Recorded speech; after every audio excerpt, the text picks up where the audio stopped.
Thanks for coming. This is for Community Church, a very personal check-in there. Thank you so much. Community Church. I appreciate that a lot. You want to save me a stamp? Okay. But I have to put a stamp on it. Great. I hope you're doing well.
What that means.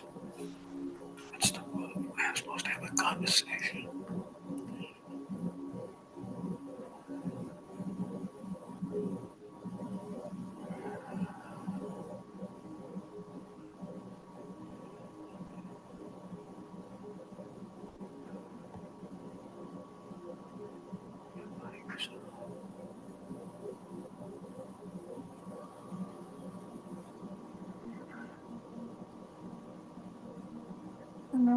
Which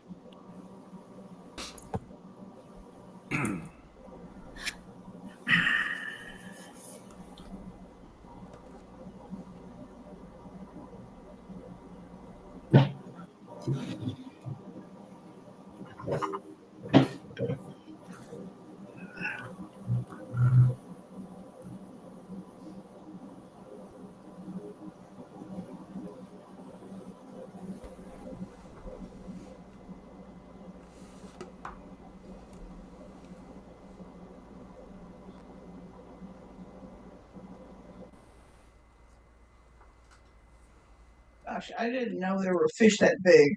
This giant catfish can weigh 600 up to 600. Right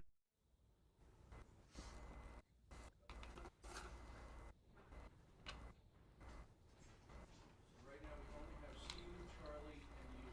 Okay, that's good. Good morning, friends. Good morning. My name is Dean. Welcome here to Community Church of Boston, all of you in the auditorium, and welcome all of you who are joining us live on Zoom as well as on YouTube.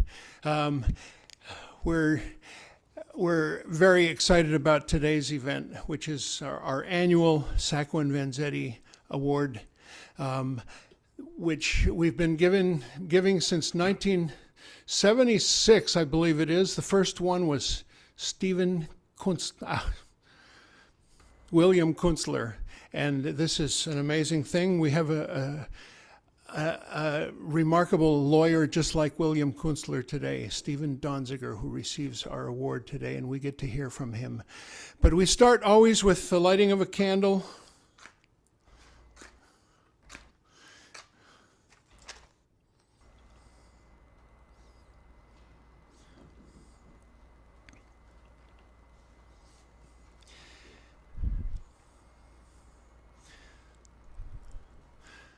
For hope, for unity,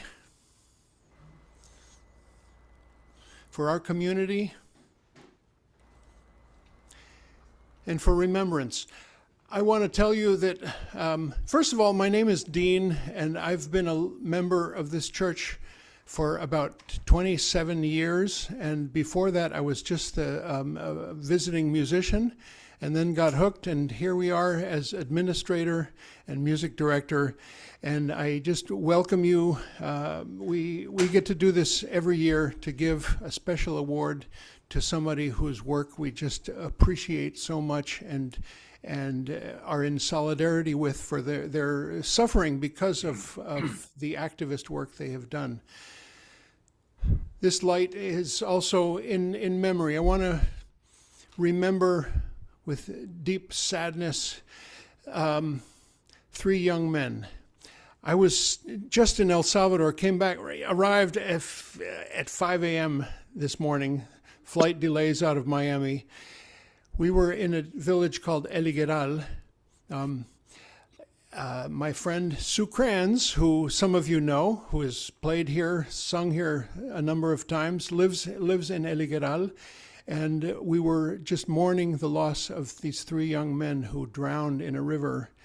And the entire community, 300 people, are mourning these boys, and we were with them grieving the mothers and the families.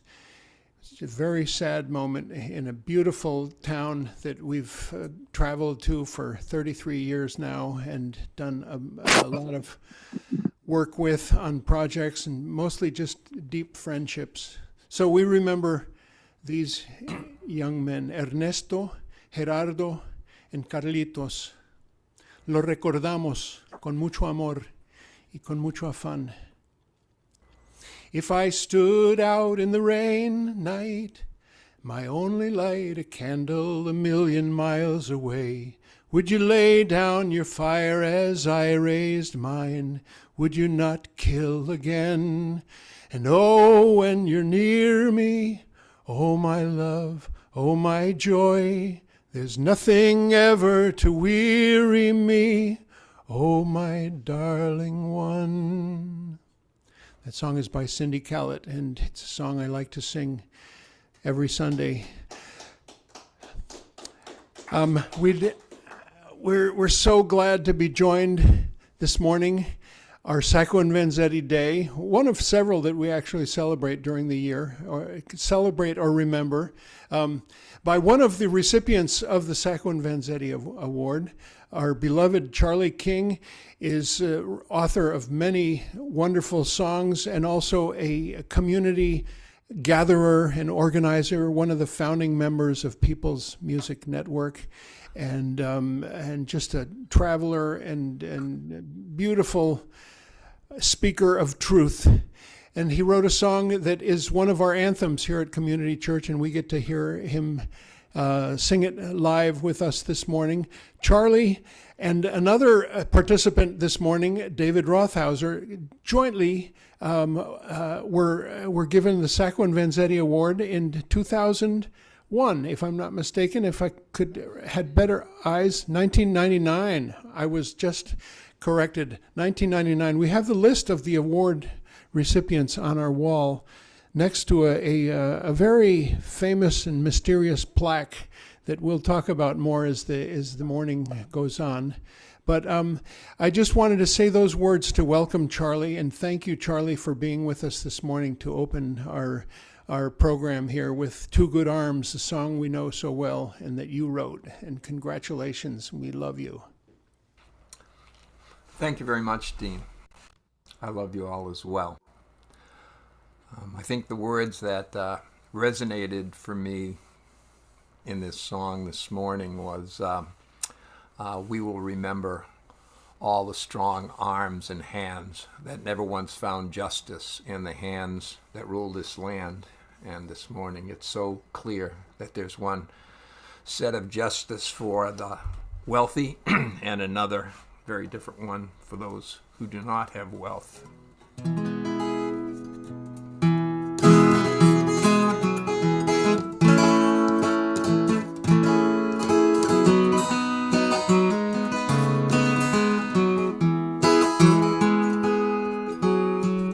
Who will remember the hands hands so white and fine, that touched the finest linen, that poured the finest wine.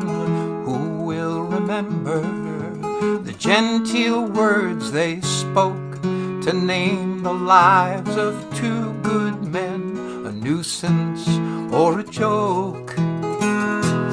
All who know these two good arms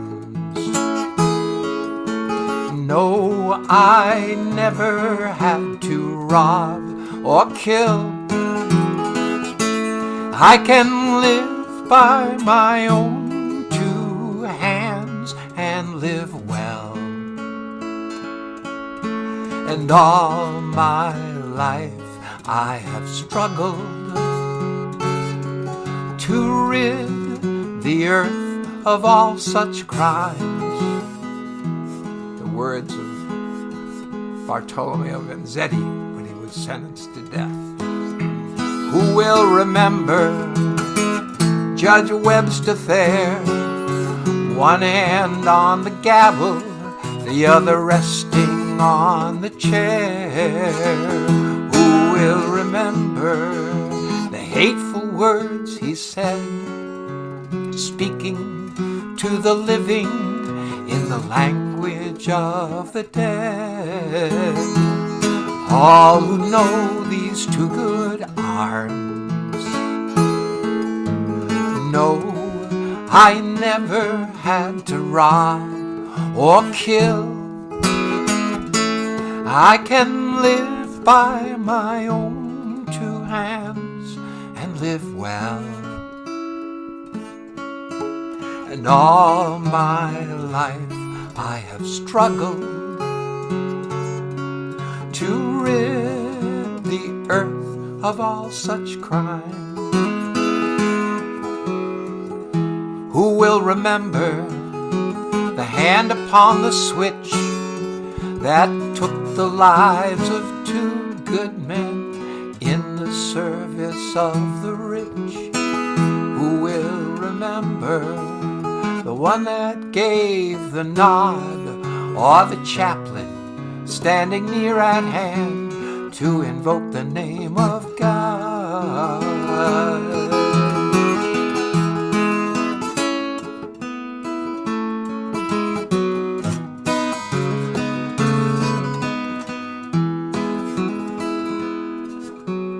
We will remember this good shoemaker. We will remember this poor fish peddler. We will remember all the strong arms and hands that never once found justice in the hands that rule this land. And all who know these two good men know they never had to rob or kill. Each had lived by his own two hands, and they lived well. And all their lives they had struggled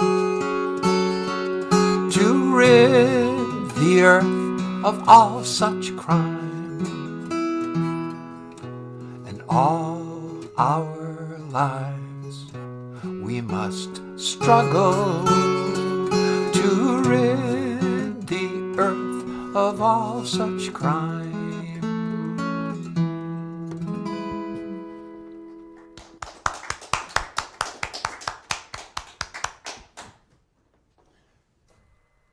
Thank you, Charlie.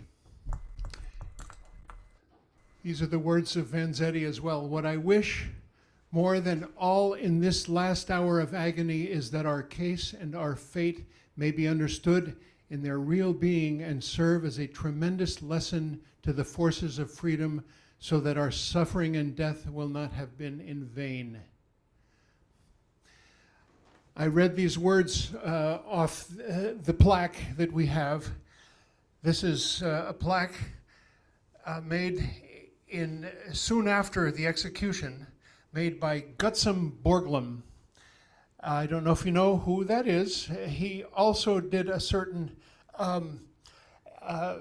monument out in South Dakota that's called Mount Rushmore, a certain desecration of Native American sacred land, Lakota sacred land, but that's another matter.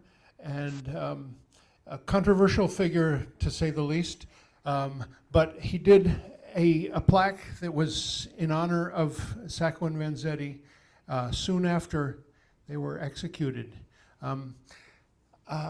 You look in the community church's archives and you find we have a pretty solid record of all of the events that have transposed in community church. There's 2 or 3 years missing when we weren't keeping very good records.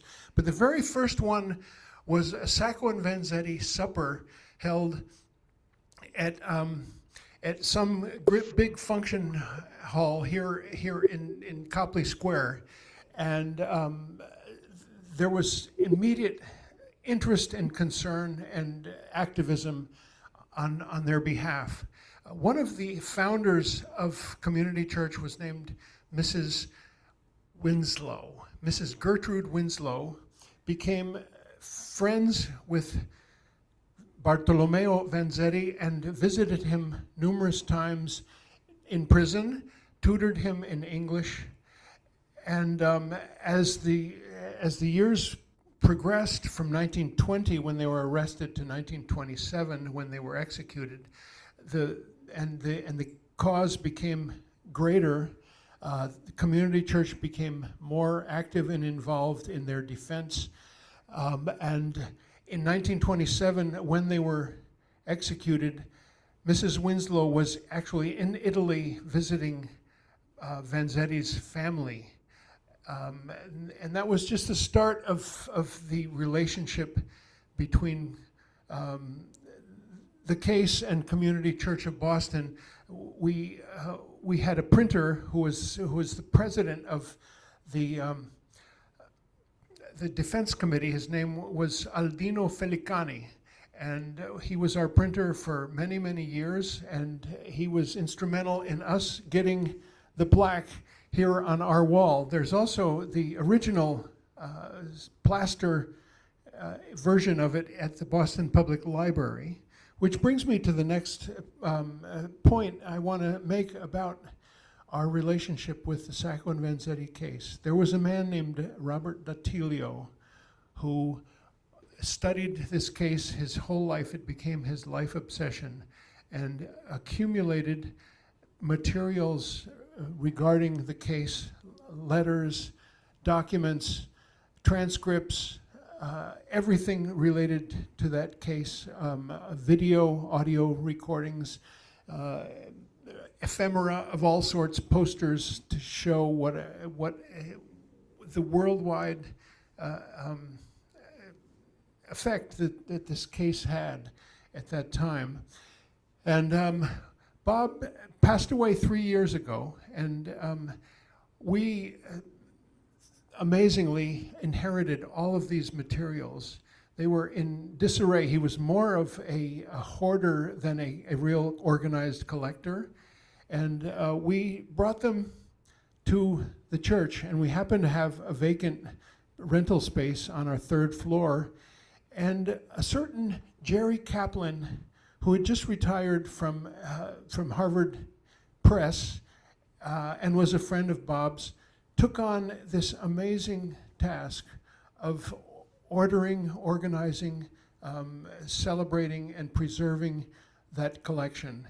And this has been a 3-year task that Jerry has taken on. He has since become just a beloved member of this community, and his work continues. And the amazing news is that the Boston Public Library, which is just kitty-cornered from us, has, when we told them that we had this, they said, "Can we come over right now and see it?" It was the archivists over there were just drooling, and 15 minutes later they were here, and they've been over here a whole bunch since then. And the plan, as per Bob Datilio's wishes, is for this collection to be added to the Boston Public Library's existing Sacco and Vanzetti collection.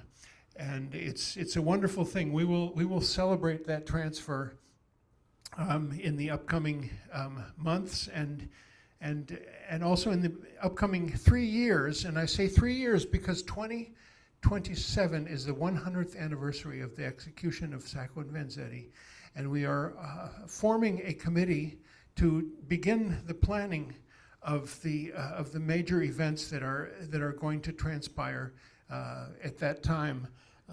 And if any of you want to be involved in this, please be in touch with us either via the church or via me personally. Dean at deanstevens.com will reach you there.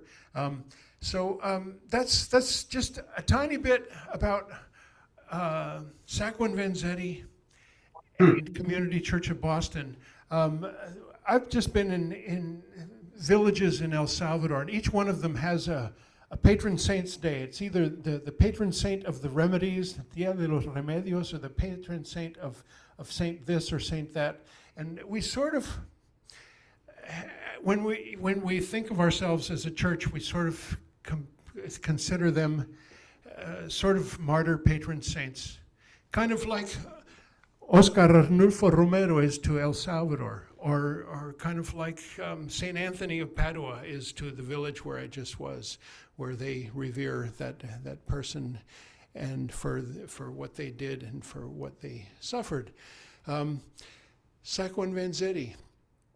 David Rothhauser is someone else who has looked deeply at that piece of this country's history, and who spent an enormous amount of time putting together a really beautiful film that's, some of it is enactment of, theatrical enactment of the trial and of other parts of what went on there. You can find that film on our YouTube channel.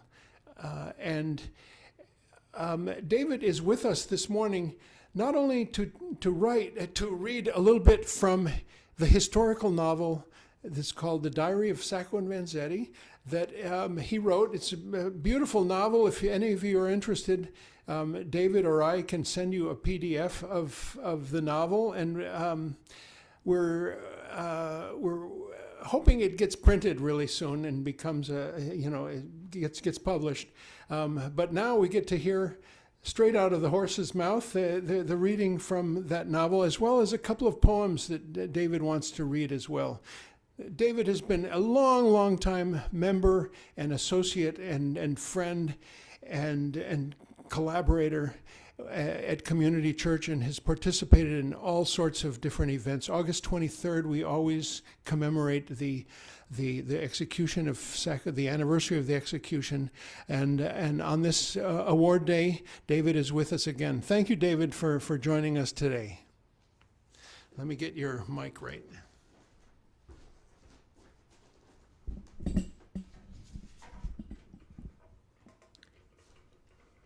Thank you, Dean. Thank you for your introduction. Thank you again, Dean, for your introduction, and welcome everyone here today. I'm happy to see you, and I look forward to future presentations of about Sacco and Vanzetti and other important issues that go on in the world today. I'm going to read two sections of the novel that I have written, and the first one is about the very last minutes of Bartolomeo Vanzetti's life, just before he is put into the electric chair in Charlestown State Prison. As many of you may know, Charlestown State Prison is now the location of Bunker Hill Community College, and that's where the physical location of Charlestown State Prison was. An immense, cold, dark, gray prison, and these are the last words of Vanzetti before he goes to the electric chair. The door opens to the chair. Warden Hendry is waiting for me. 6 years ago, I saw him as my enemy. He held the key to my lifeblood. I hated him, even when he treated me gently. His sweetness unnerved me. I felt a common touch. Then one day, I knew in my bones that his key to my freedom was nothing more than his pen scratching on a piece of paper. We grew to respect each other as equals, the keeper and the kept. Our best years behind darkened walls. He became, in a deep sense, my brother. We clasped hands. I want to thank you for everything you have done for me, Warden. He can only nod. I gaze at the witnesses, forlorn-looking men, completely out of place in this room as myself. What compels them to view the butchering of their own species, when some of them would find it nauseous to view the decapitation of a chicken? I wish to tell you that I am innocent and that I never committed any crime, sometimes some sin. Thank you for everything you have done for me. Not a one looks into my eyes. I am innocent of all crime, not only of this, but all. I am an innocent man. I speak my last words. Please remember, I wish to forgive some people for what they are now doing to me. I glance at the clock on the green wall. It is 12:20, 30 seconds. 12:26, 55 a.m. Bartolomeo Vanzetti.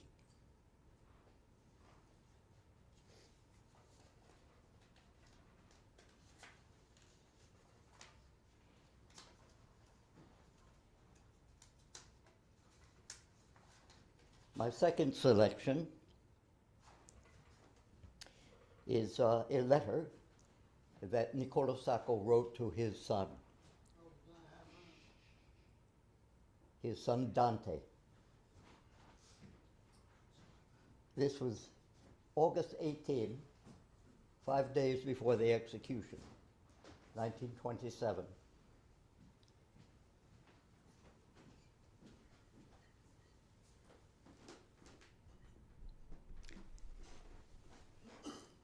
My dear son and companion, the other day I ended my hunger strike, and just as soon as I did that, I thought of you, to write to you. But I find that I did not have enough strength, and I cannot finish it all at one time. However, I want to get it down in any way before they take us again to the death house, because it is my conviction that just as soon as the court refuses a new trial to us, they will take us there. And between Friday and Monday, if nothing happens, they will electrocute us right after midnight on August 22nd. Therefore, here I am, right with you, with love and with open heart, as ever I was yesterday.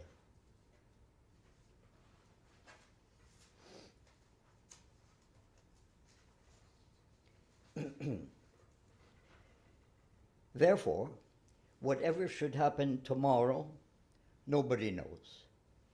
But if they should kill us, you must not forget to look at your friends and comrades with smiling gratitude, as you look at your beloved ones, because they love you as they love every one of the fallen, persecuted comrades. I tell you, your Father, the supreme sacrifice that they are still doing for our freedom, for I have fought with them, and they are the ones that still hold the last of our hope that today they can still save us from electrocution. It is a struggle and fight between the rich and the poor for safety and freedom. Son, which you will understand in the future of years to come, of this unrest and struggle of life's death. Much I thought of you when I was lying in the death house. The singing, the kind, tender voices of the children from the playground, where there was all the life and the joy of liberty, just one step from the wall, which contains the buried agony of 3 buried souls. It would remind me so often of you and your sister Inez.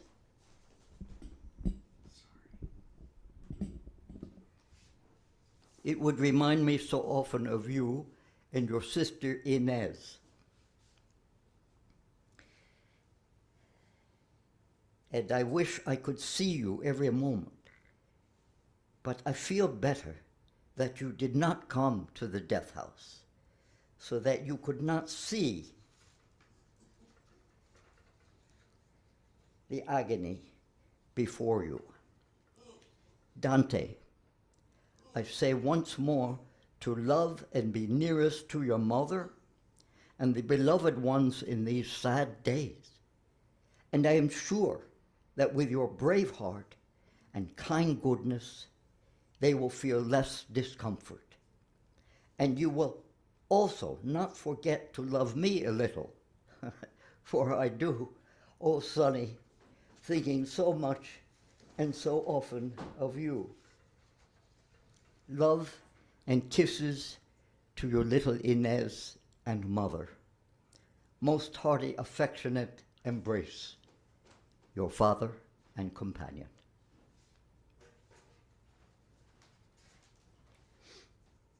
Since October 7, 2023, you are aware, I know, of course, of the Hamas attack on Israel and the horror that followed since that date. And since that date, I've taken upon myself to write poetry and some essays about the tragedy that is happening in Gaza. And I brought a couple of poems with me. Some of my poetry has actually been translated into Arabic in Jerusalem, and I continue to send my poetry to Hanan Awad, who is a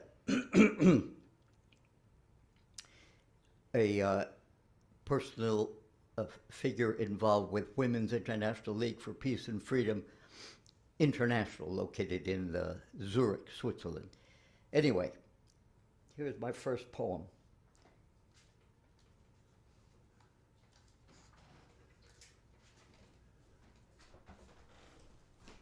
The microphone keeps moving on itself. My first poem from Gaza. Me and my shadow. I walk down lonely streets in Rafah. I'm not alone. My shadow follows me.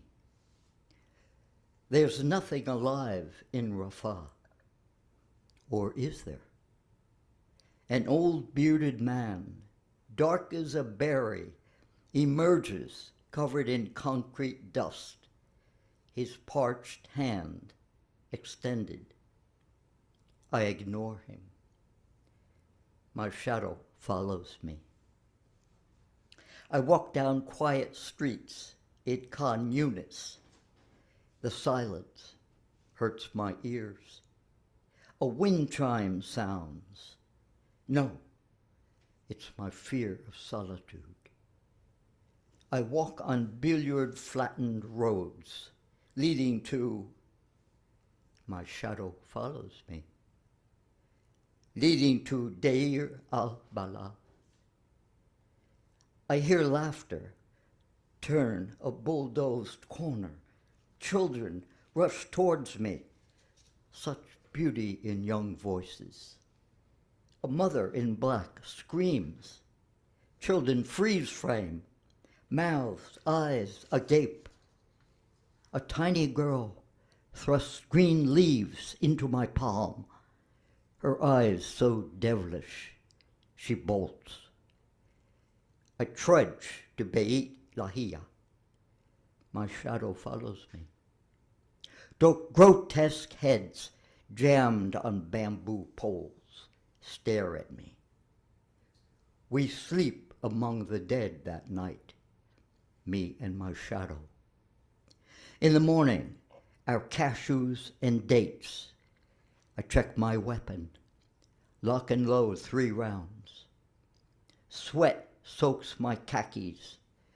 Trudge, trudge, trudge to Jabalia refugee camp. Children surround me. No fear. They stroke my uniform, spit on my shoes, polish them to a sparkling brightness. They laugh and dance around me, throw sand on my shiny shoes. 2 girls fight for the green leaves in my hand. We don't eat tasteless food, they scream and run off with my green leaves. Lunchtime, Jabalia refugee camp. Kids, adults, fight over garbage scraps, rotten tomatoes, stinking spinach, dishwater with floating worms, dead. 50-pound rice bags splitting open, rice grains on dirt roads. Kids bring me a falafel ball. It's got your green leaves, one of them smiles. We like tasty food. Her smile is bigger. My gun on the table. Kids stroke it. Hey, Jew boy, a voice shouts behind me. I turn fast. I'm a nervous snake. Fire 3 shots. The Arab is dead before he hits the ground.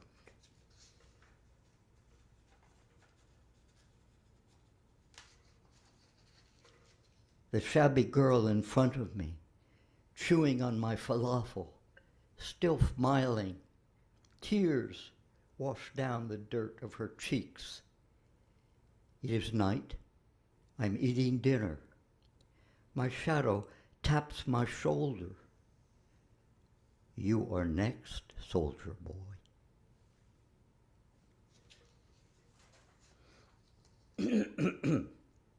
Most of my poetry about Gaza is focused on children, the children on all sides, and the horror and the terror that they have endured, if they even survive. So my final poem today is Children. At the end of the day, in the dusty corners of our minds, the horror of this war will fade, as they always do. Semite, anti-Semite, collateral damage, hostages, terrorists, winners, losers, heroes, all and all of it will become a dim memory in the illusion of our dreams. Gone as wispy clouds sigh away on their west to east, with Middle East in between. Yet hearken, before we lose that final sweet note, desperately clinging to our aborted entrails, let us forever remember the children. The children, here and there and everywhere, in our open eyes, guts, stomach wrenching, mind searing, arms begging, hearts racing, cascading tears and laughter. They are all our children. They belong. A final word. The murder of children is non-debatable and non-negotiable. Thank you.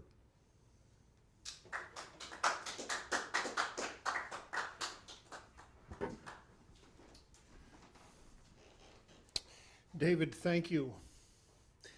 Thank you for those poems and for that reading. You don't know how much you mean to us here at Community Church of Boston. I want to take a moment to thank Lincoln Morrison, who is filling in for Amar Ahmad, who is now in Pakistan with his family, spending some holiday time there. Thank you, Amar. We send from afar. Ooh, that rhymed. It's great that you're here, Lincoln, because I couldn't do this by myself, just barely. But I want to tell you about a couple of things. David mentioned those, read those incredible poems about Gaza. We have two January programs, both just virtual, that we'd like to tell you about. On January 17th is Norman Finkelstein, who will join us virtually, 7 p.m. The great author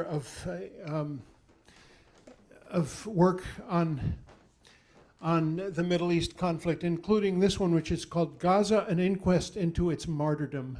We really look forward to hearing from Norman and also receiving an incredible viewership that, thanks to Amar, we've gotten this really crazy phenomenon that we have 60,000 YouTube subscribers and receive just a lot of attention on some of our speakers. The other one to mention is named Mohammed Marandi, and he's a professor in Tehran and incredible commentator on the circumstance. We look forward to especially hearing about what's just happened in Syria and how that affects Iran and Israel's actions against Syria. That's January 31st. It's, for the sake of the time difference, it's at 11 a.m. So we invite you to join us for Mohammed Marandi on January 31st. Also, New Year's Eve, 7 p.m., we are having some new friends join us. They are a political punk comedic bluegrass band, and they are called Troll 2. And come and celebrate with us here in Copley Square, which is the center of the universe, on New Year's Eve, and we'll have us a good time. Thank you, Luis Guzman, for decorating this auditorium beautifully for the holiday. And we want to go on with hearing from Steven. Steven Donziger spoke to us about 2.5 years ago about his situation and his case, and this was right before Steven went to prison for winning a huge lawsuit, which he will tell us about, against Chevron for the horrific pollution that they left in Ecuador. And it's just a remarkable story, and we hope the best for Steven. I know that he is leading a campaign for Biden to pardon him in his last few days of presidency, and we can help with that. We will give you some online resources to take to find out more. I have been calling and writing on Steven's behalf, and I urge you all to do the same. A remarkable victory that Steven has won against Chevron, but just as happens and is bound to happen in the next 4 years, we won't hear the end of it, is the use of the legal system as a cudgel by powerful, rich individuals and entities with unlimited resources to harass. It feels like David and Goliath, what is going on here, and David will triumph. Steven Donziger, thank you so much for joining us, and we congratulate you for this award that we are about to give to you. Folks, let's welcome Steven Donziger.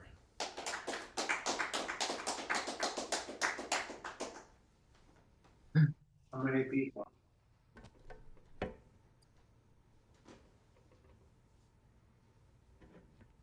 Thank you. Can everybody hear me okay?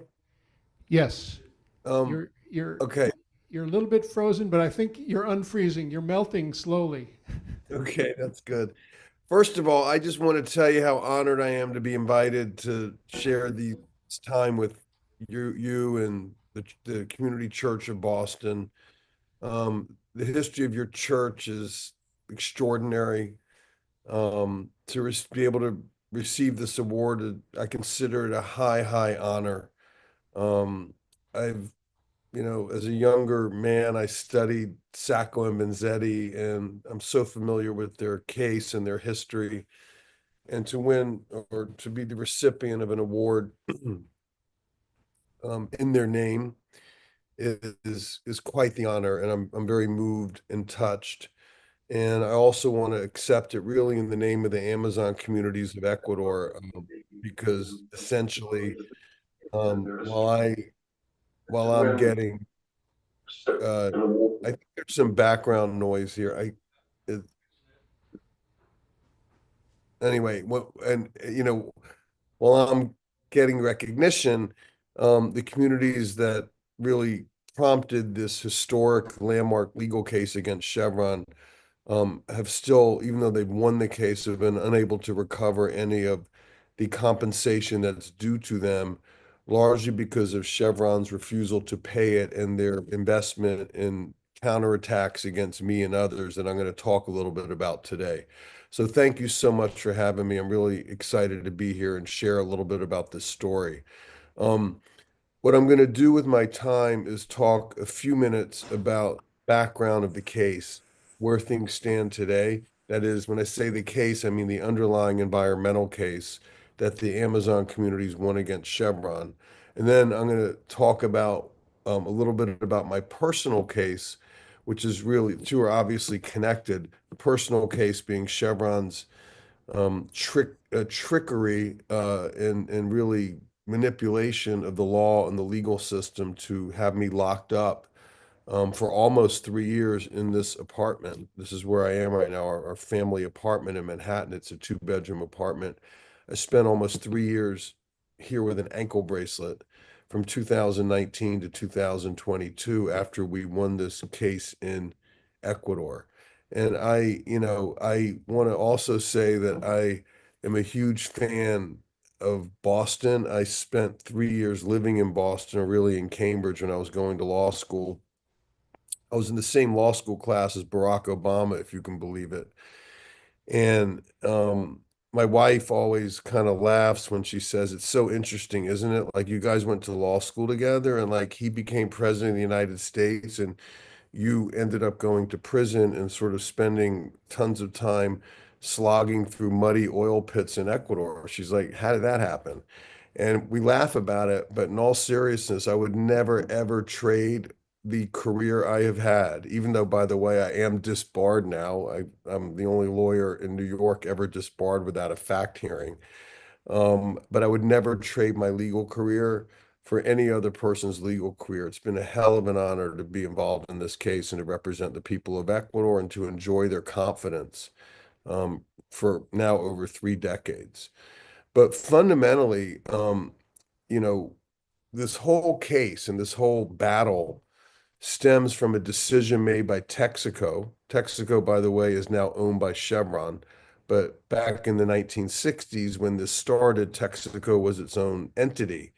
And executives at Texaco won a contract to drill in an enormous part of the Ecuadorian Amazon, 1,500 square mile area, to drill for oil.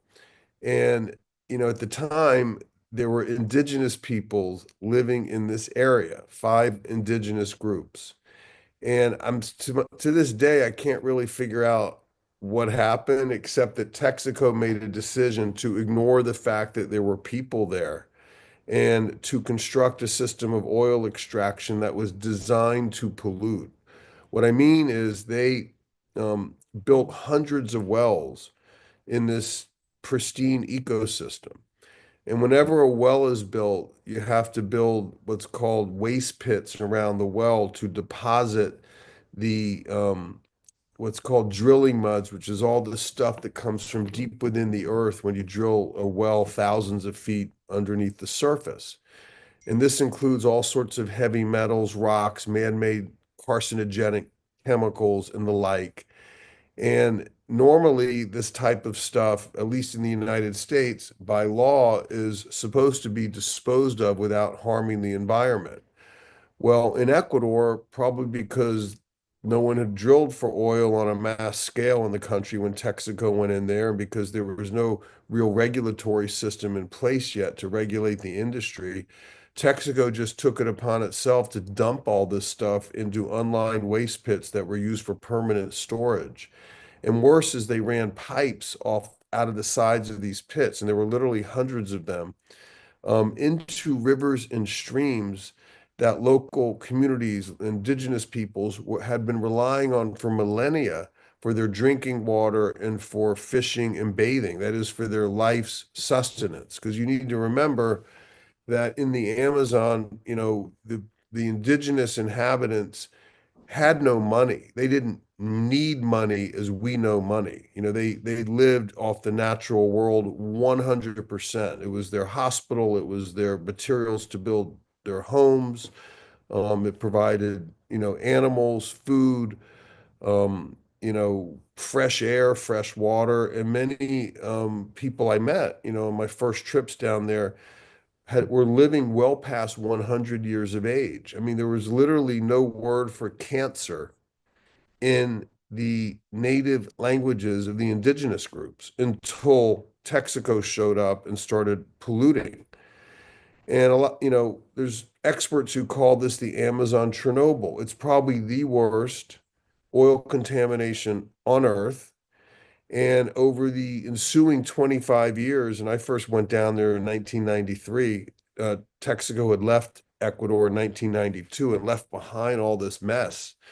The ensuing 25 years, they systematically discharged literally billions and billions of gallons of cancer-causing oil waste into the water supply that the local inhabitants were using for their drinking water. They essentially poisoned the water supply out of pure greed so they can inflate their already very high profits to obscene levels.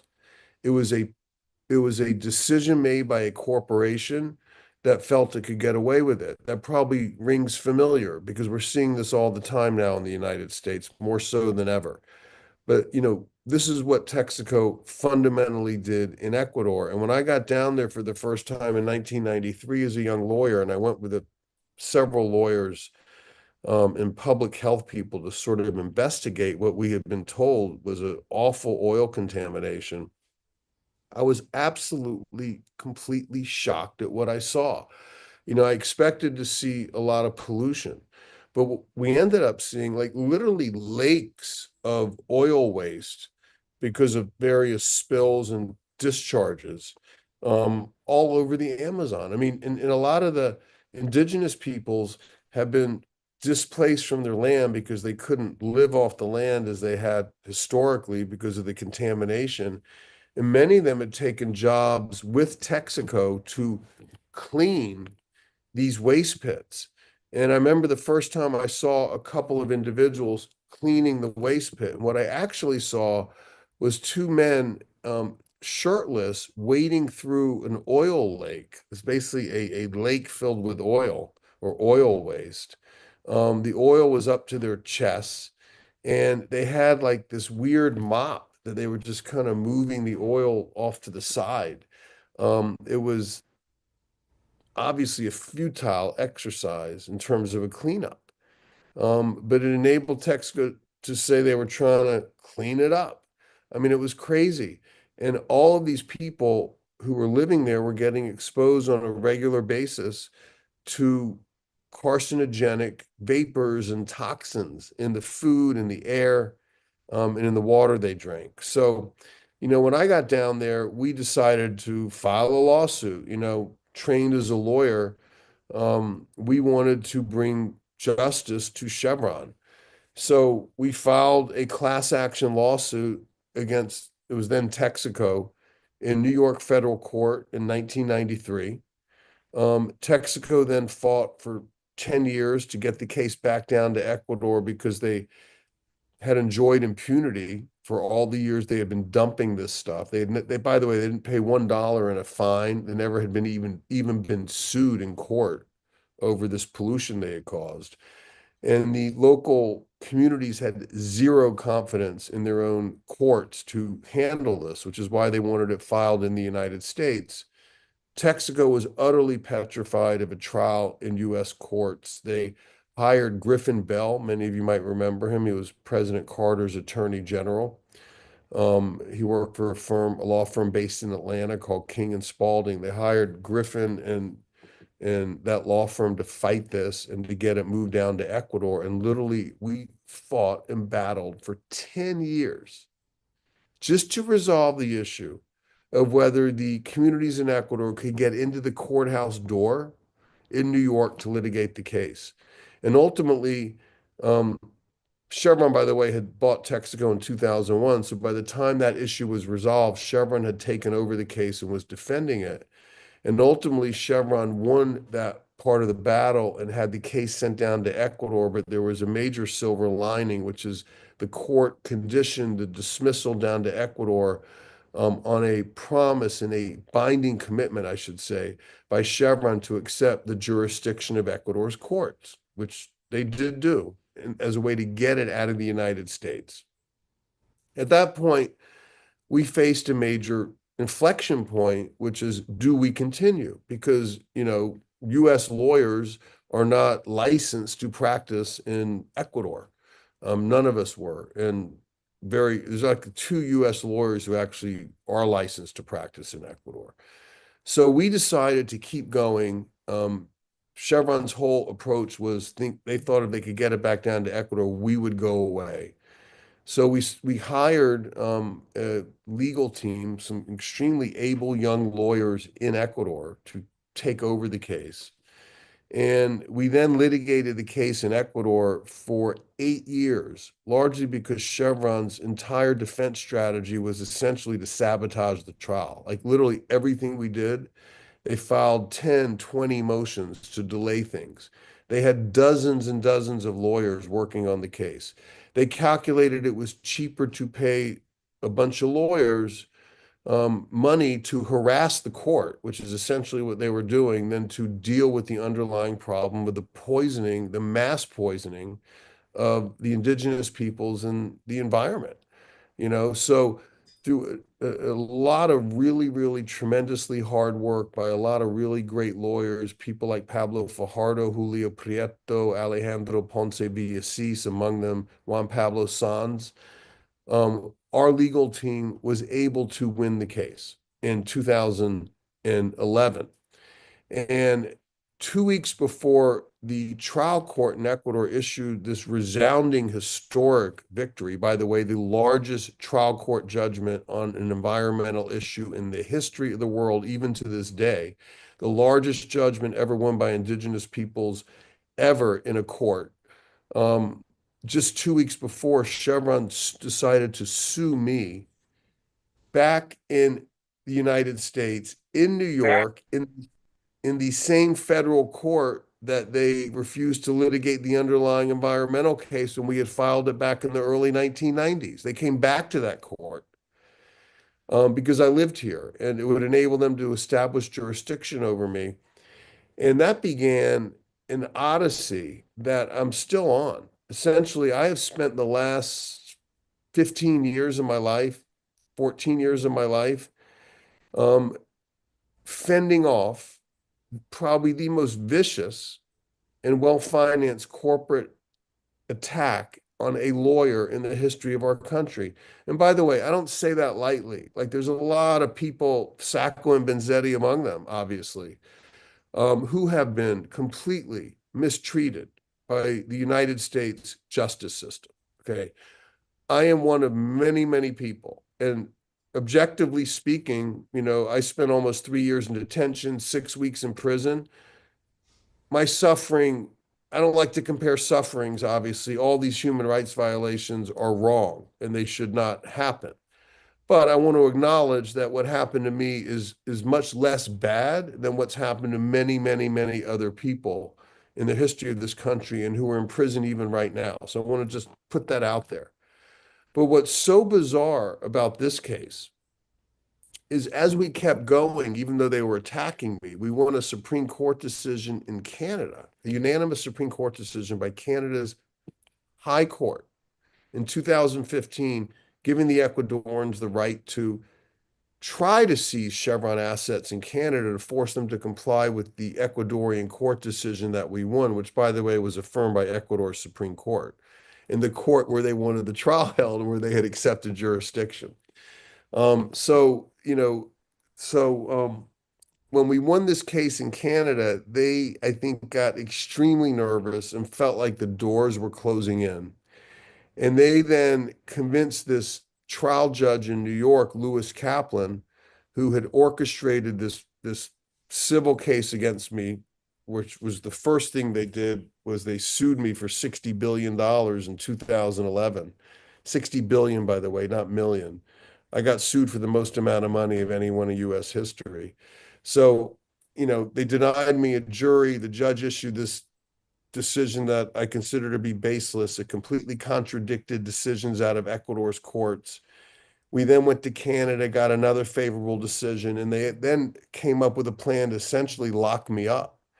And that plan involved getting the judge, who was working sort of hand in hand with them on this plan to blow up the case, to charge me with criminal contempt of court because I appealed a very bizarre and unprecedented order from him that I turn over my computer and confidential case file to Chevron.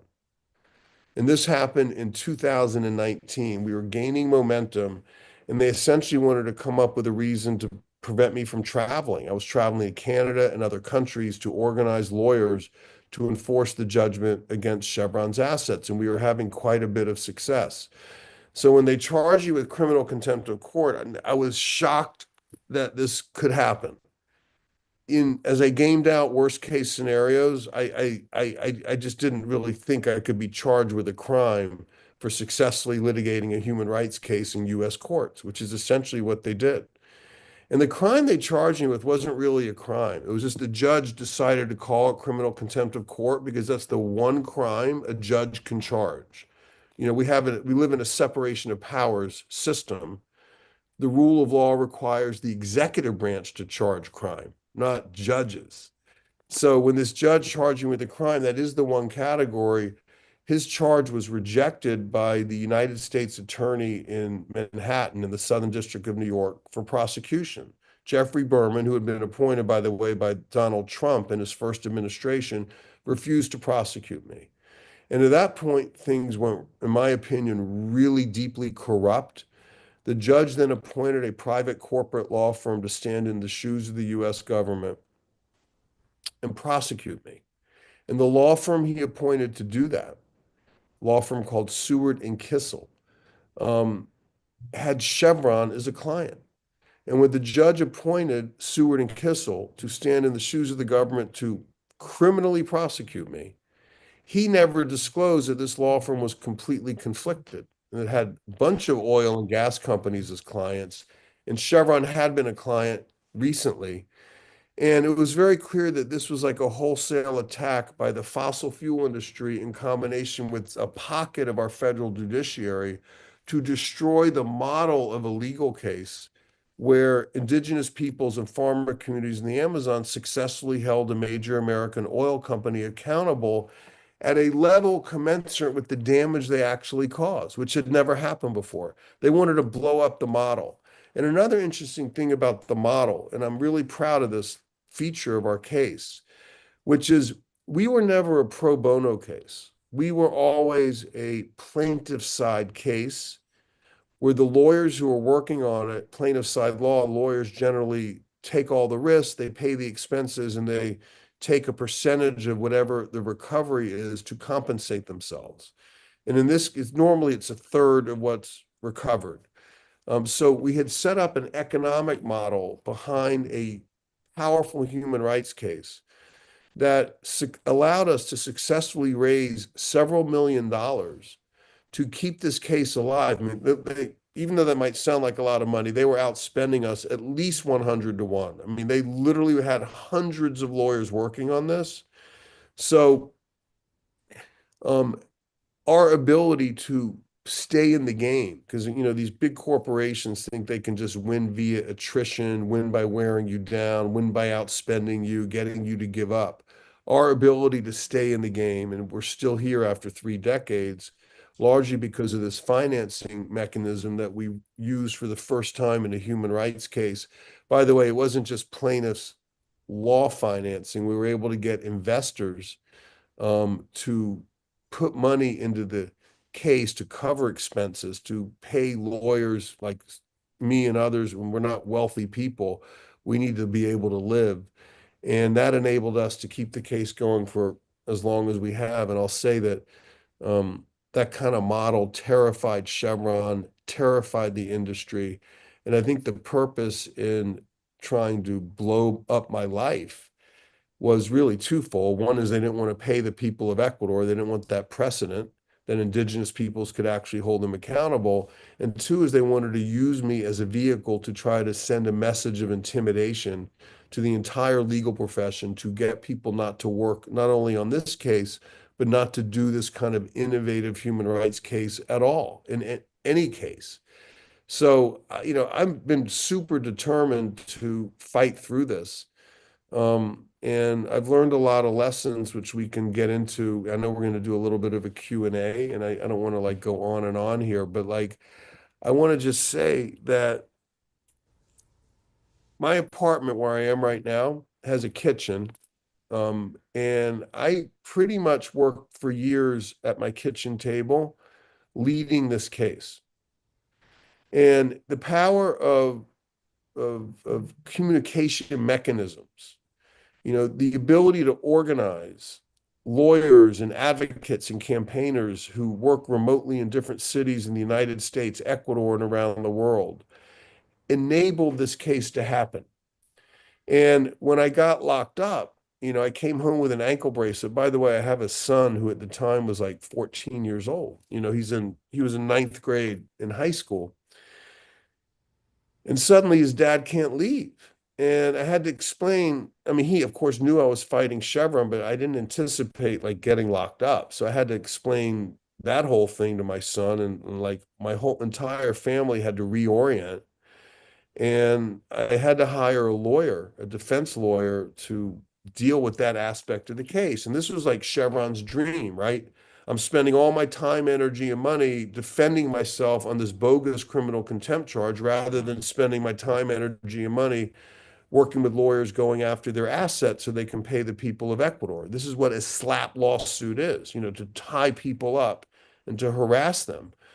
And my first lawyer suggested to me that I not go public and keep quiet and not talk to the media on the theory, and this is a traditional kind of conventional wisdom in the criminal defense world, is you don't want to make the judge mad, or you want to, you don't want to look like you're disrespecting the court.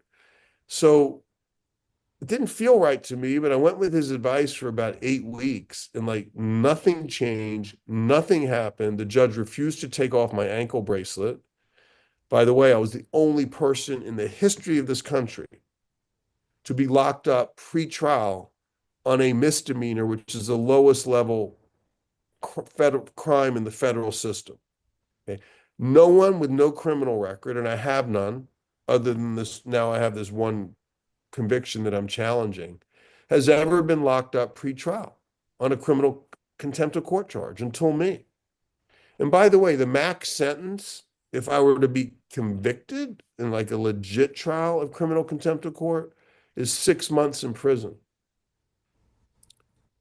By the time I was able to get a trial, I had spent more than 4 times the maximum sentence locked up. I had served my sentence. I hadn't had a trial yet.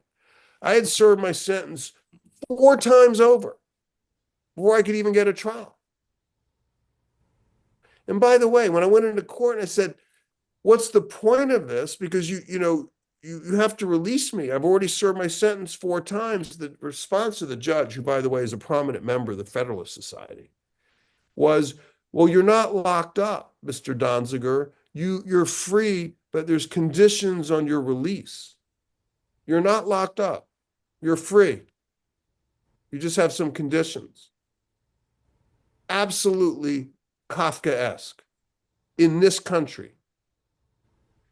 And the scariest part is, again, lots of people are hurting. There's people on federal death row right now who need to have their sentences commuted before Trump comes in. Or we're going to see probably a mass killing of people on federal death row. There's 40 people. Okay. There are other people, Leonard Peltier, Jessica Resnicek. There's so many people who deserve commutations or pardons from President Biden. But what is unique about my situation is I am, or was, and still am, the target of the nation's only corporate criminal prosecution. And by the way, even though my ankle bracelet is off, and I ended up going to jail for 6 weeks, federal prison for 6 weeks, I'm still not free. And the reason why I'm not free is I cannot leave the country. They took my passport.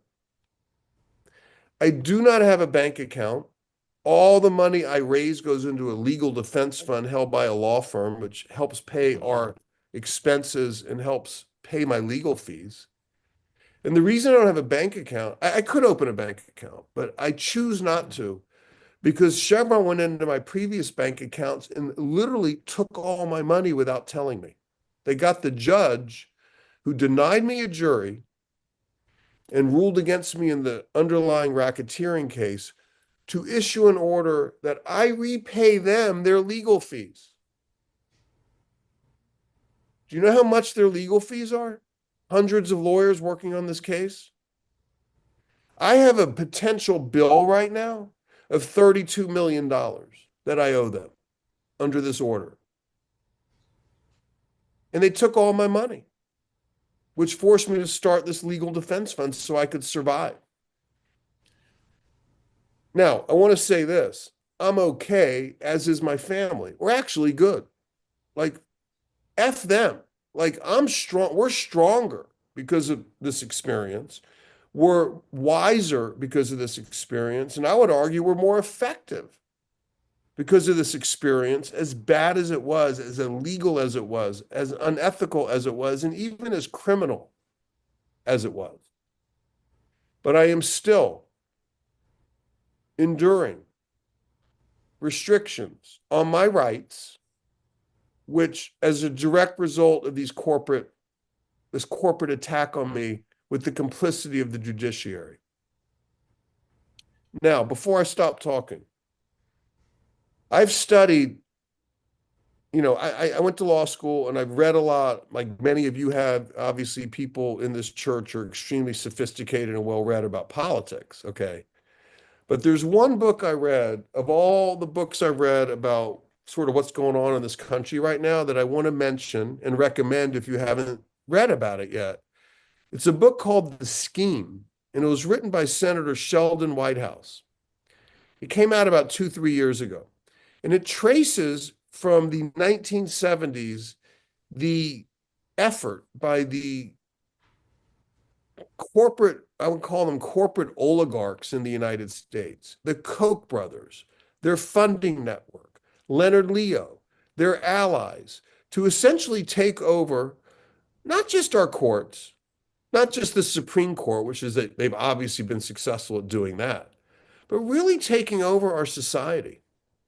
Like, you need to read this book, because I think what happened to me could not have happened had forces in this country who got organized in the late 1970s, early 1980s to set in motion this slow takeover using their money, their wealth to really, I don't want to say take over. Obviously, governments are complex entities, they're complex organizations, but the influence they have now over all three branches of our government is overwhelming.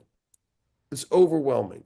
They couldn't have pulled off what they pulled off against me had those forces not been working for decades to change the nature of our federal judiciary. Now, that doesn't mean you can't do human rights cases and win them. You can, particularly in state court. But it's harder. I've seen it. It is harder to do because they have successfully been able to essentially appoint so many pro-corporate judges to our federal courts and really create a Supreme Court that now has a supermajority of extremely right-wing people, all of whom are unelected, and who have been able to essentially determine how much freedom the rest of us 330 million people can have. It's brilliant. They did that. So I'm still fighting for my full rights. I'm still fighting for my clients. By the way, I haven't seen them in 5 damn years because I haven't left the country since 2019. They won't let me leave the country. I went to Ecuador over 250 times to work with my clients over a 20-year period. 250 trips. And I have not been able to leave the country for 5 years. And, when I was locked up, just to spin out the rest of that story about my lawyer telling me not to talk to the media, there came a point in time where I'm like, this isn't working. This isn't working. And this is a good story I'm about to tell you. I decided that I was going to start advocating for myself out of this apartment since I couldn't leave. So I started to accept any invitation anyone would extend to me to speak anywhere by Zoom. You go to kindergarten and you want to hear about the jungle, Steven Donziger will talk to you. You're at Harvard Law School and you want to hear, what are the legal implications of this case? I'll go talk. And over time, I started to build solidarity by speaking. It was the craziest shit, man. It was like, I couldn't believe how much people responded. One example was your church. You folks invited me to speak. That meant a lot to me. It meant a lot to me. I mean, I don't know how it landed at the time, but it meant a lot to me. I feel your church. I feel you, battling for justice for decades and decades, in Boston and in the United States. So I had no idea how this would play out. I ended up getting 68 Nobel laureates to sign a letter on my behalf. I got tons of lawyers. The International Association of Democratic Lawyers, which is the largest international legal group, organized literally thousands of lawyers around the world to do battle on my behalf with the US government. And then my defense fund, I started to post on social media, and literally tens of thousands of people have donated small amounts of money to my defense fund, which has enabled my family to survive and has enabled us to handle this legal assault by being able to enlist lawyers to continue to defend us. And the most satisfying part of that is Chevron's experiment in destroying this human rights lawyer and trying to use me to send a message to the human rights community. I pronounce a failure. It has failed. It has failed. And it's failed because of a lot of people have stood up for what's right about what's happened here. And your church among them. Giving me this award today, look, it makes me feel good. I don't get many awards. I've got maybe 2 in my life. I am so honored to get this award. So honored for many reasons, including like getting awards like this is a way to protect me and to protect people who do this work. So,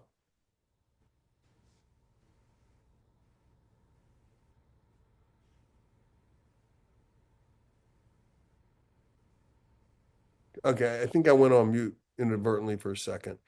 Thank you so much for the award, and I'm just super, super honored to be with you folks today. I wish I could be there in person. I will when the next time I'm in Boston. If you're up for it, I can swing by. But I'm really, really honored. I thank you so much. Thank you for listening to me.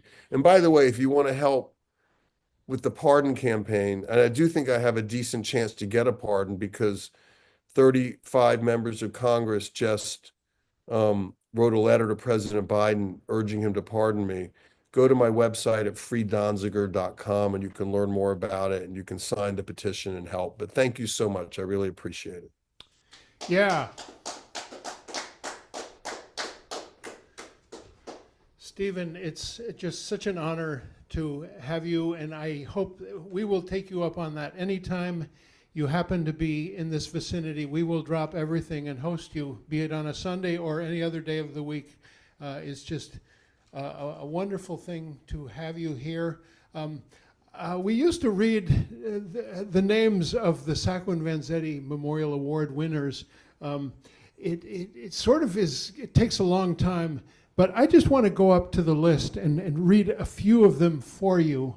Right now, take off my glasses.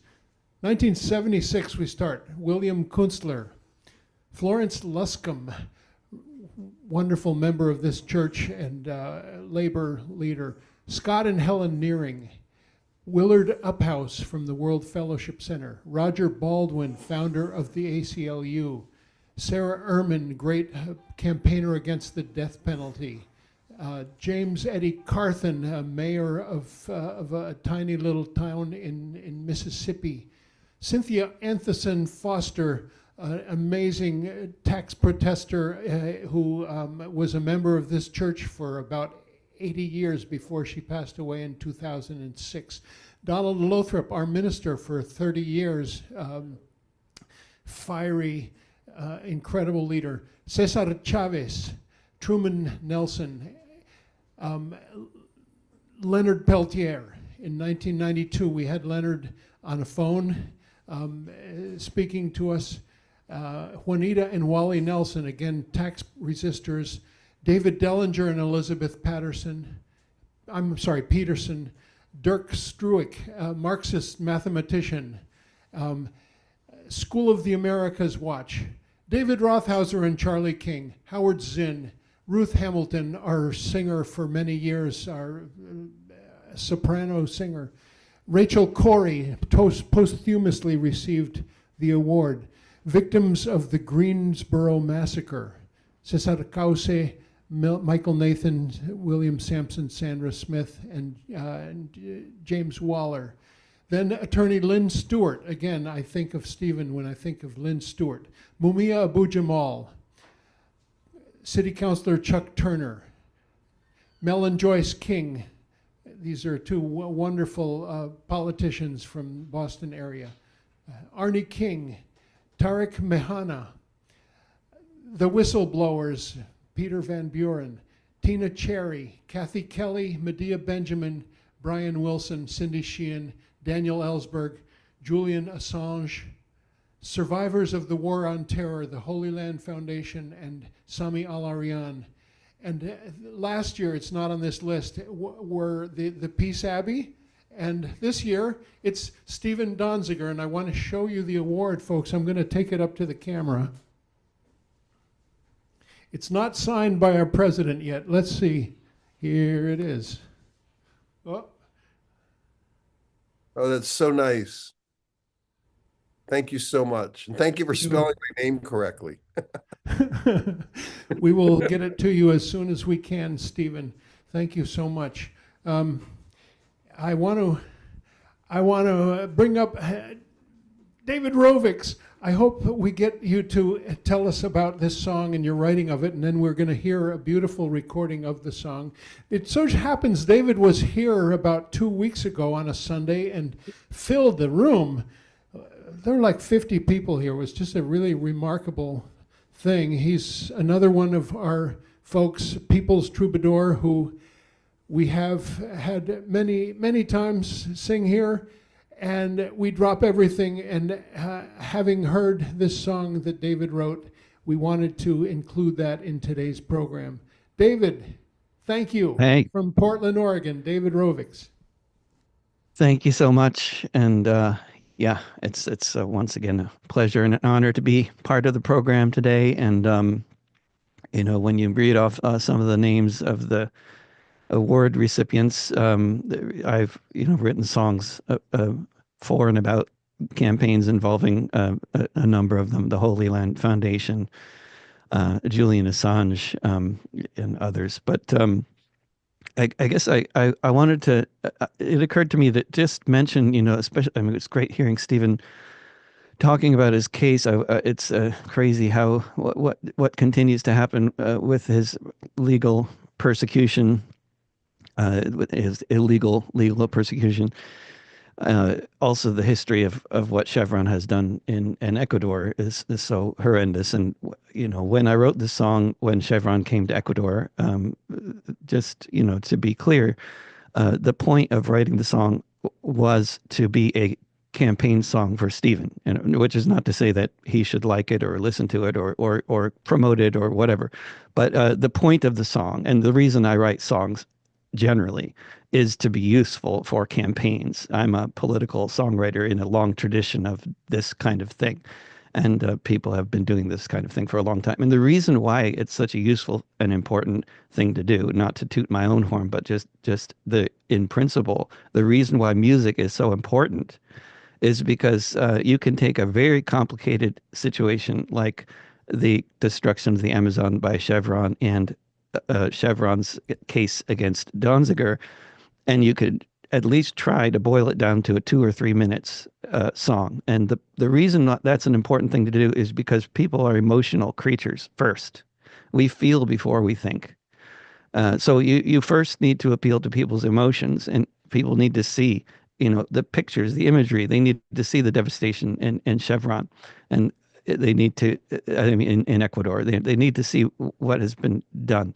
If they're not going to get to Ecuador, the next best thing is probably seeing a video, or hearing a song. And it's good not to understate how important that experience can be. As a songwriter, I know that I'm in the company of lots of other songwriters who regularly hear from people who say they got politicized because of hearing my music. This is not just for me, it's just political music generally. This is what happens. People get politicized through it. This is how people get often turned on to the reality that the world is not, not such a nice place for so many people. So, the song employs the basic trick of telling a story, and at the very end, dropping in a couple lines that are specifically about Steven and his persecution. And there's very little information in the song, because songs actually are like that. They don't have a lot of information in them. That's by nature. But hopefully it's enough information about what's happened in Ecuador to make people want to learn more about it. That's the point of writing a 2 or 3 minute song, is to appeal to people's emotions so that they want to learn more about the case, So, yeah, I could go on for a long time about why it's good to write songs about cases and how it can be sometimes useful. My songs about Julian Assange got millions of views, and I would like to think they had some kind of slight impact on, his eventual getting out of prison. I have no idea. You know, it's a collective effort. You know, if it weren't for the people making the videos, nobody would have heard the songs and et cetera. But yeah, there's my explanation for the song, and it's on an album called Mayday. You can find it on Spotify. And the recording on the album has a band and stuff. I recorded it in Boston 3 years ago.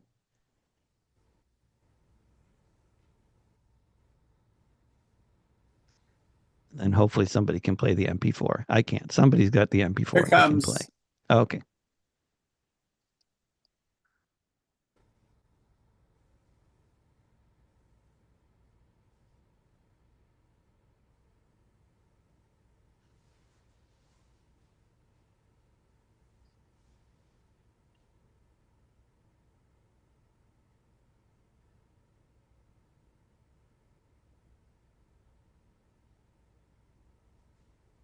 Chevron came to Ecuador. It was Texaco back then. They did there what they did so many times again. Original An sound ocean by. of sludge stored Would in that help? pits unlined, no stone unturned, no resources unmined. They call it the Chernobyl of the Amazon. 1,000 square miles, dead and gone. Chevron came to Ecuador. It was a dictatorship there. What happened in the Amazon, they didn't care. As long as they made money, let the oil flow. Where the waste went, no one wanted to know. If they did, they could be bought. And if not, they could be abducted, tortured, and shot.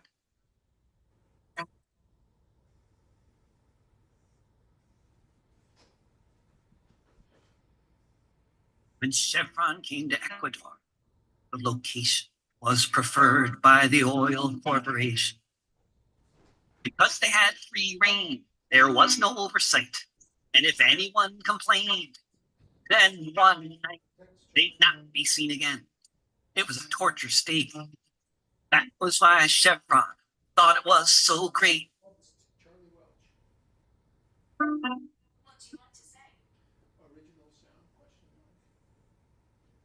When Chevron came to Ecuador, it was paradise on earth.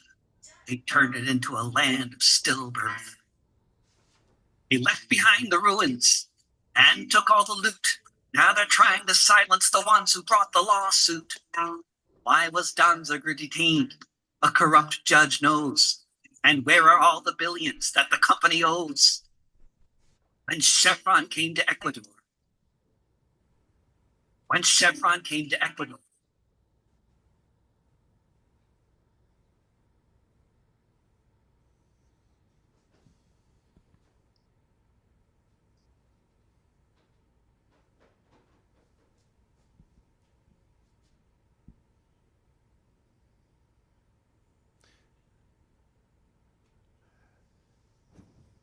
Thank you, David. Sorry about People want to the- hear how the song really sounds. They Yeah. can find it online. That was a sort of a we lesson should in have what to do with Zoom. had that all set before, and I apologize for that. That's all right.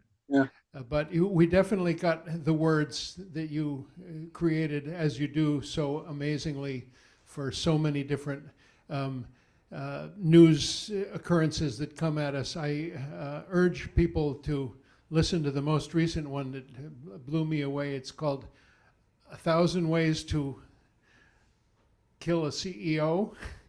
Is that right? So many ways to kill a CEO, it's called. Yeah. But Yeah.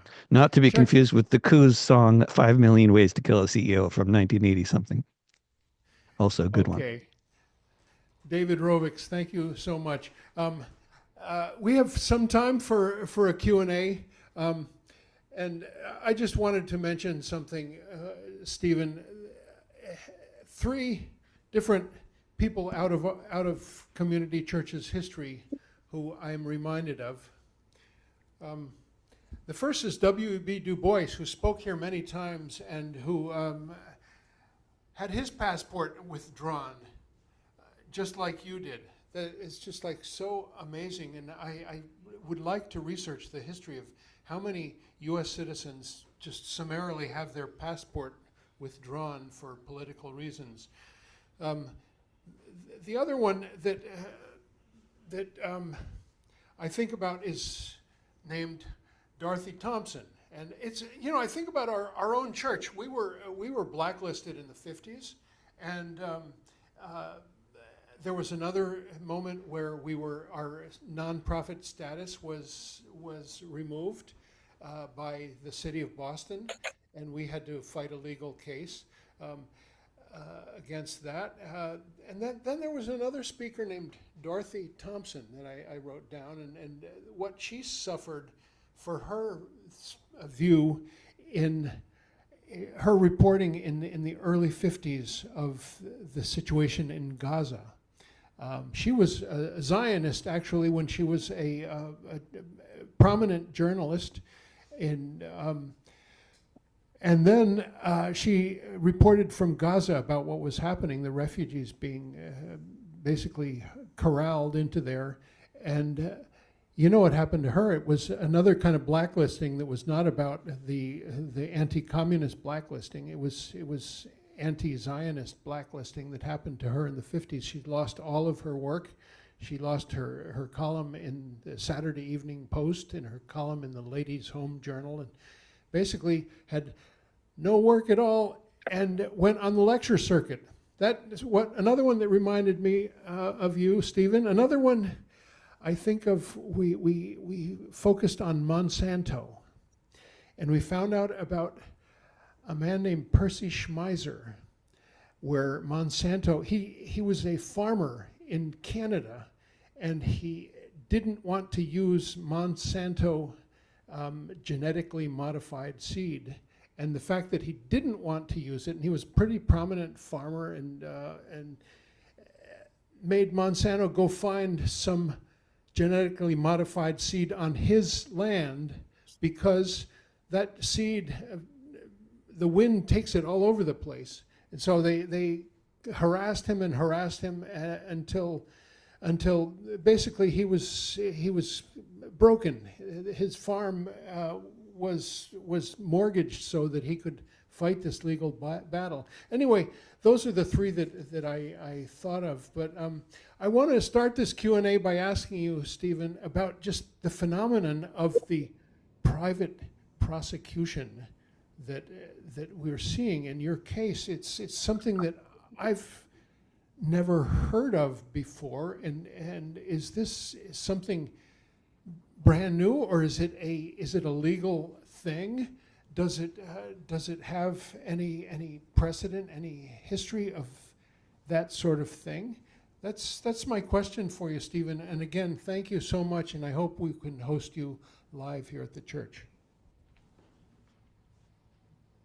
Well, thank you. It has no precedent. It's never happened before, and I hope it never happens again, obviously. But,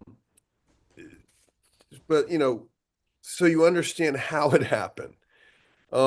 Basically, the judge in my case staged what I would call a power grab. He basically took the prosecution, or the discretionary authority of whether or not to prosecute someone, away from the U.S. attorney and brought it into his court, which is illegal.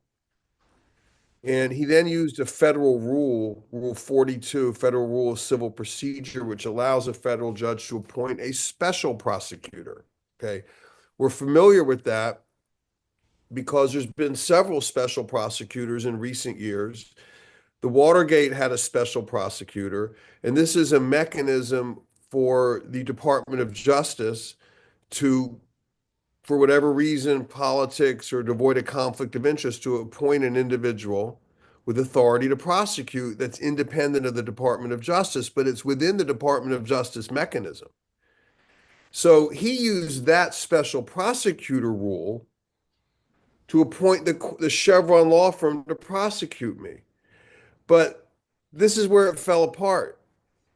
He never, first of all, the Department of Justice already made a decision not to prosecute me. He didn't have any more right to appoint then a special prosecutor, essentially arrogating to himself the prosecutorial role, even though he's in the judicial branch.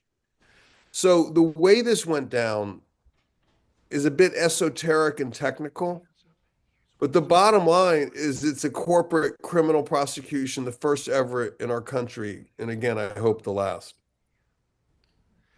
And I want to say this, like, I don't necessarily think this is going to happen again or even a lot.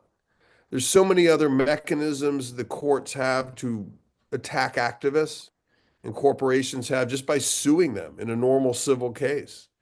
I think I got treated differently because the threat of the judgment, the multi-billion-dollar judgment, was so, was so made them so nervous. I mean, particularly on behalf of indigenous peoples. And I think that combined with my advocacy, I mean, I know what I'm doing, I'd like to think I do, made them extremely nervous, and they really wanted to criminalize me. They were desperate to criminalize me, which is a broader phenomenon we're seeing all over the place now in our society. Leading Exhibit A on that, by the way, is the Cop City activist down in Atlanta. I don't know how much you guys have followed that case.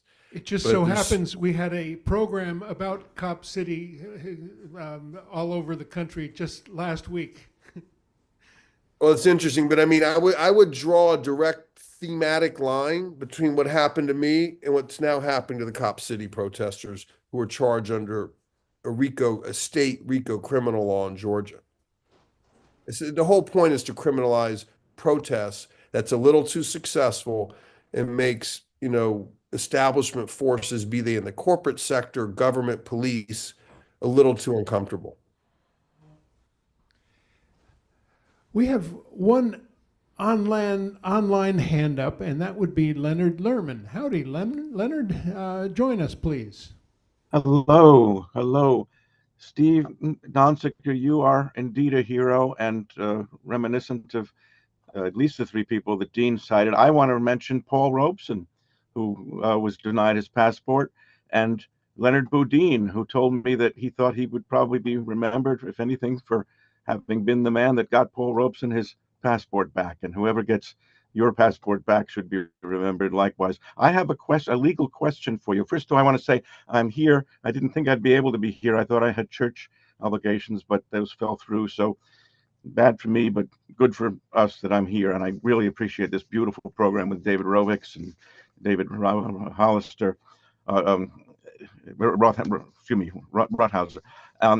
Now, and I want to say that my book is about to come out. It's called Continuator, and on the back of it, it mentions that I'm a proud member of the Green Party and the Community Church of Boston. That's why the cover is green. They were going to make it yellow, and I said, no, don't make it yellow. That's the color of the Jews in the ghetto. No, yellow, Green Party and Community Church of Boston. My question, though, Steven Donziger, is I just signed the petition to Biden to pardon you, and he certainly should do that. But what about the question that was a question in the Sacco Vanzetti trial as well? Sacco never signed the petition for pardon, although Vanzetti did, because the implication was that you have to be guilty of a crime in order to be pardoned for it. And there was an article in the Times just the other day about somebody who said, "Don't pardon me. I didn't do anything wrong. Even if Trump comes after me, let him do that." But what do you need? What do you want? You would want exoneration, the way Michael Dukakis exonerated Sacco and Vanzetti. He didn't pardon them, and the way the Rosenbergs should be exonerated and not pardoned. You're asking for a pardon, though, not an exoneration. Is that correct? Can you clarify that? Thank you. Good luck to you. Well, that's a great question. It's funny. I've never been asked that question before. So I'm not guilty. I don't consider seeking a pardon to be an admission of guilt or any sort of thing along those lines. I mean, I'm seeking a pardon because I want, our president, the White House, the Department of Justice to deal with this. Like, I don't know how else to get them to deal with this except to do a pardon campaign. And I made it very clear in my pardon petition that I am not guilty. So, and as a matter of fact, one of the reasons I need a pardon is because our courts have failed me. There's no place left to go domestically. The Supreme Court refused to take my appeal, even though I got a dissent from Gorsuch and Kavanaugh that called my prosecution unconstitutional, oddly enough, okay? The two two of the conservatives help me. The three liberals or the three centrists, whatever you want to call them, silent. So this is a way to shove it right up into the highest levels of our government, to force them to deal with it. I made it clear I am not guilty of anything, but I do have a conviction, and a pardon would erase that conviction, and that's really, really important for really a bunch of reasons. The two main ones being I need to be able to work again, get my law license back, be able to advocate for my clients. And the second is he needs to send a message to our society that we're not going to tolerate corporate criminal prosecutions ever again in this country. So I'm using my pardon campaign to raise a little hell and force the issue into the highest levels of our government. More power to you. Thank you, Stephen. Thank you. Appreciate it. It's a great question, actually. I probably should be a little more clear about that. It's a really good question. Thank you. We have John Robinson. Hey, welcome, John. We haven't seen you in a long time. He's in the audience and has a question or a comment. Thank you, Dean. Thank you, Steven Donziger. You've been my hero for many, many years. Have a disability, so I'm limited on how I can do things with my eyesight. But my question for you today is quick. I want to send you some money. So what is the address of the Legal Defense Fund? And how do I make the personal check out to the Legal Defense Fund so I can support you directly? And I wish you the best, and I look forward to seeing you here at the Community Church of Boston when you finally get freed from this BS. Thank you very much, Stephen. You're a great human being. Thank you. You're so kind. So most people who donate to the fund donate through my website. I assume you can't do that. But if people do want to donate, go to freedonziger.com and you click on donate, and you can stick your credit card in and choose how much you want to give. So that's the standard way to give. If you want to send a check, make it out to the Donziger Legal Defense Fund. And you can send it directly to the law firm, but I don't have their address off the top of my head. But you could also send it to me in my apartment, and I will send it on to them. Just make it out to the Donziger Legal Defense Fund. And my address is 245 West 104, 245 West 104, New York, New York 10025. I should say my apartment number is 7D. 245 West 104, apartment 7D is in David. Stephen, yes, we have that address, so we will make sure that John has that, and Okay. we will make sure that that gets to you and your defense fund. Thank you. That's very kind of you, and I appreciate that. Yeah. I had one last question that you already answered, which was about other higher courts that you can go to, and the answer is that the Supreme Court refused a case with Gorsuch and another right-wing Kavanaugh. dissenting, which is head-scratchingly remarkable. If I can, it really illustrates an important point, I think, about my situation, that you don't need to be liberal, progressive to be offended by a corporation jailing somebody, okay? And I think Gorsuch and Kavanaugh saw this power play by Chevron and by the judge, and they did not like it. And it really illustrates the point that, look, I'm a progressive activist lawyer, okay? But the particular piece of this story that led me to go to prison is so awful that you don't need to be progressive, liberal, centrist. You can be like a right-wing conservative and be pissed about that. So I take that as a good sign. And I don't agree with Gorsuch and Kavanaugh on much, if anything. But I would do agree. I mean, Gorsuch wrote an elegant 5-page dissent, which you almost never see when they deny they deny my appeal. It's called a writ of certiorari. They never reviewed my case. They just refused to take my case on appeal. And they issued a dissent to that decision not to take my case on appeal. And it's beautiful. And it's helping me. Of course, I wish they would not have overturned Roe v. Wade, among many other decisions, but they did issue this, and it's helpful to me. Wow. Thank you. Steven Donziger, we're getting to the end of our program here. Luis Guzman, our cook and janitor, has prepared a beautiful luncheon for us, and we will be in touch with you, Steven, and hope that that we can be of help. There are other award winners that we have continued in our activism with petitions and letter writing campaigns and phone calling campaigns that we will do in our upcoming emails. It's just been such a pleasure to have you, and we wish you the best, and we are in solidarity with you in every way we can. I want to thank you so much. I also want to Thank you so much. Yeah. all the other participants today. Charlie King for your beautiful song and your inspiration. David Rovix, I can't help but mention this CD by David. It's called Falastin Habibi, and it's all songs about Palestine. Falastin Habibti. We have it for sale here at the church on our table that has a lot of other Palestinian and also Central American products and books by some of our speakers.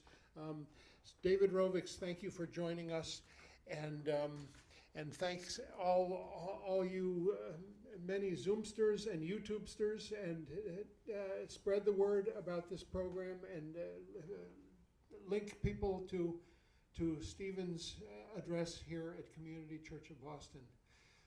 As I have come to know this world from the moment of my birth until the day my life is done, I'll pledge allegiance to the earth. I'll pledge allegiance to the earth. From this world we have grown, planet, body, Gaia home, learning to make peace with ourselves, realize we're not alone. As I have come to know this world from the moment of my birth until the day my life is done, I'll pledge allegiance to the earth. I'll pledge allegiance to the earth, and we are all made of dust, and we'll all return someday. All of our weapons and our power, not so hard to wash away. As I have come to know this world from the moment of my birth until the day my life is done, I'll pledge allegiance to the earth. As we live, so live all. Flags and countries rise and fall. In the rhythm of this planet, I can hear my own heart call. As I have come to know this world from the moment of my birth until the day my life is done, I'll pledge allegiance to the earth. I'll pledge allegiance to the earth. Thank you, friends. We're all done. Let's go have lunch. Thank you, Stephen, Charlie, David Rothhauser, David Rovix. We'll see you next week. No, we won't, because we don't do Christmas or New Year's, but we'll see you on New Year's Eve, Troll 2. And in the new year, we'll have a new newsletter with a whole bunch of new speakers and events and concerts and poetry readings, all kind of stuff going on. So stay tuned, join our mailing list, be with us in community. Take care, everybody.